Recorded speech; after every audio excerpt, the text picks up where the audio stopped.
సామెతల గ్రంథము 10వ అధ్యాయం.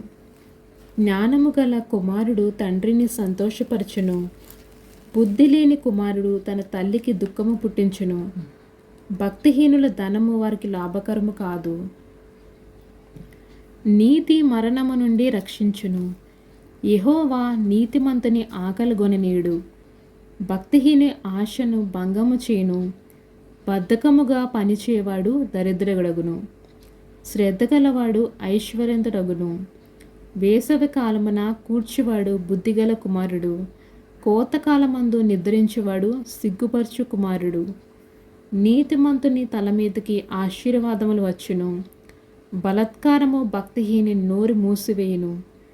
నీతిమంతుని జ్ఞాపకము చేసుకునుట ఆశీర్వాదమగును, భక్తిహీనుల పేరు అసహ్యత పుట్టించును.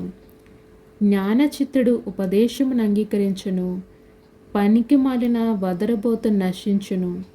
యథార్థముగా ప్రవర్తించువాడు నిర్భయముగా ప్రవర్తించును, కుటిలవర్తనుడు బయలుపడును. కనుసైగా చేయువాడు వ్యధ పుట్టించును, పనికి మాలిన వదరబోతు నశించును. నీతిమంతుని నోరు జీవపు ఊట, భక్తిహీనుల నోరు బలాత్కారము మరుగుపరచును.